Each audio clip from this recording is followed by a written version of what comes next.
a tree. We want to be able to enjoy it when it blooms.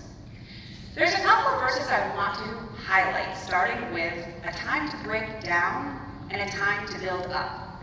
I immediately think of an implosion, of either a building or a bridge, and the tons of metal and concrete and brick that come crashing down and just become a rubble and a dust cloud. And when you think of all the time and energy and planning and execution that was put into building this bridge or this building, and it's gone in a matter of seconds. And within our lives, I think that we put up our own walls that keep people at a distance. Walls that stop us from being in a full relationship with somebody. And sometimes we put up walls because we want to hide our loneliness or our pain.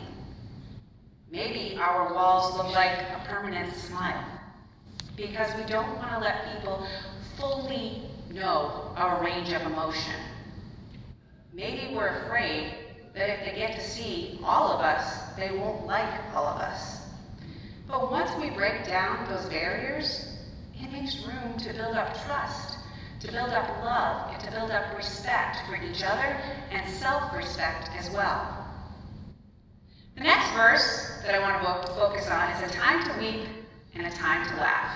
You know, oftentimes when we visit somebody in the hospital, it's pretty somber. You know, it's a serious time. But it's important to be able to laugh even in our darkest moments. Recently, I visited somebody in the hospital who had been very ill, and the doctors were kind of perplexed. They didn't know what was causing her to be so sick. And she had had surgery a couple days before. She was hospitalized for this illness. And that surgery was also something that kind of perplexed them. And they were a little reluctant to even do it because they didn't know if that was going to be the thing that made her feel better. They didn't really know what was causing her so many issues. And her husband said, instead of taking the road less traveled, we're taking a road that's never been ventured on before. And we all kind of laughed. And you know, they say that laughter is the best medicine.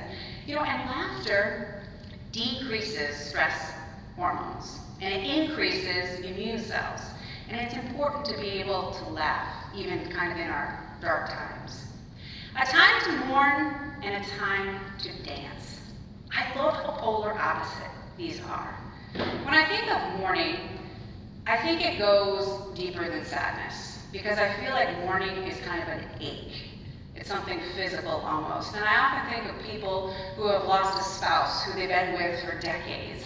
And I think of a parent who loses a child, and I think of that as a time to mourn.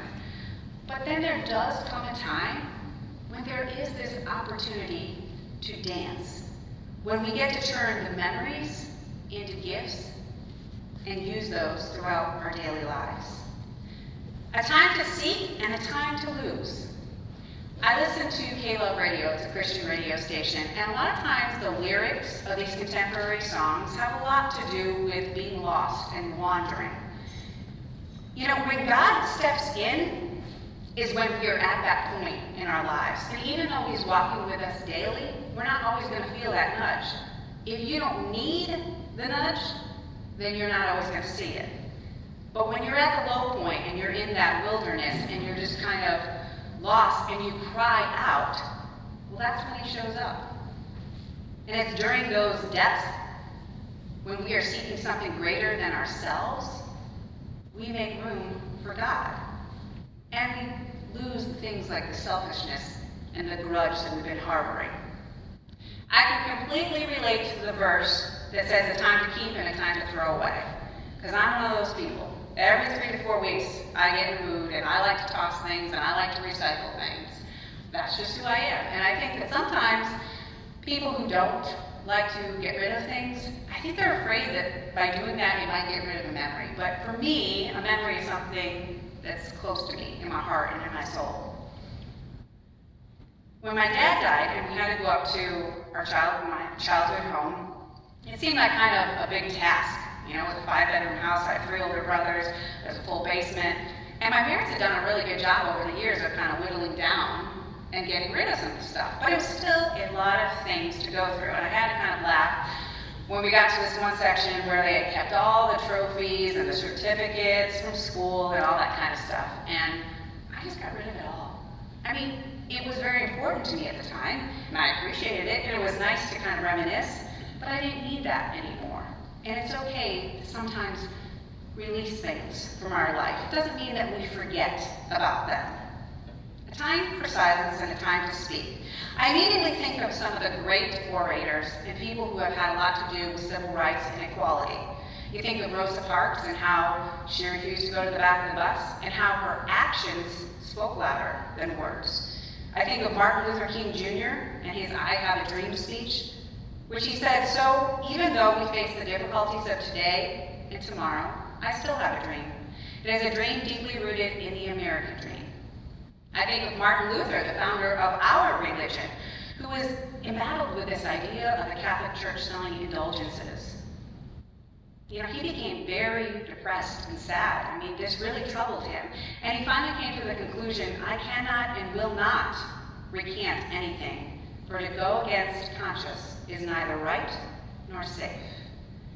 When we talk about war versus peace, I think of Ronald Reagan when he said, peace is not the absence of conflict. It is the ability to handle conflict by peaceful means. Verse 9 says, take pleasure in the toil. I think that's very powerful. I want to read you the version of the Message of that particular passage and see how it's a little bit different.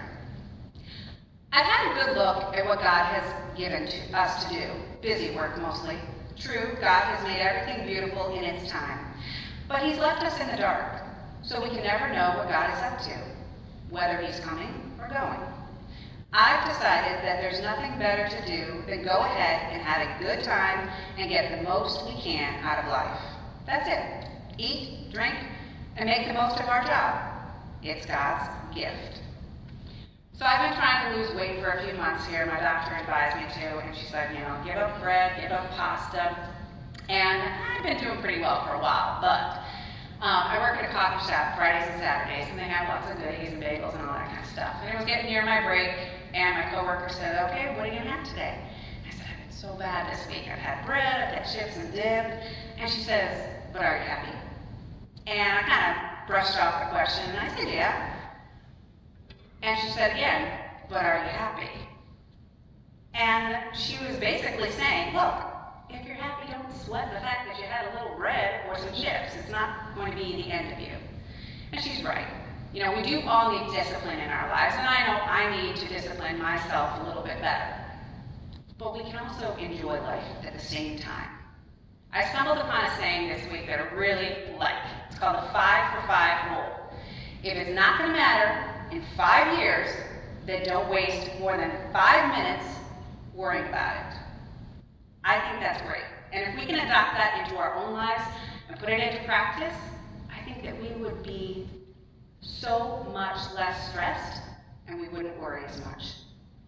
Too many times we approach life kind of as a task. You know, we look at our jobs, we need to do it, you know, we got to pay the bills. And that's right. But hopefully we find something that we enjoy, something that we're semi-good at. Once you get to a point where it doesn't fulfill you anymore, then I think you have to ask some tough questions. You know, are you at a point where you're able to change your perspective? Or is it a situation where you're going to have to walk away? And both can be a challenge. In our daily lives, we shouldn't look at anything like a task. Even chores can be fun. I actually really like cleaning. I mean, I put on some music and have a little fun with it. And once I'm done, I feel like I've really accomplished something. I love grocery shopping. I really like to meal plan. I love to save money, and I like to find things in the grocery that I think that my family will enjoy. And that's something that I really enjoy, but sometimes people look at it as a task. And oftentimes, after I'm done grocery shopping, I'll say a little prayer, and I'll say, God, thank you so much for allowing me to provide for my family, because I know that plenty of people don't have that opportunity. So when you find yourself saying, I have to do something, instead of I get to do something, take a moment to think of all that God has done for you and all he's given you. Does anyone have any prayer concerns that they'd like to share?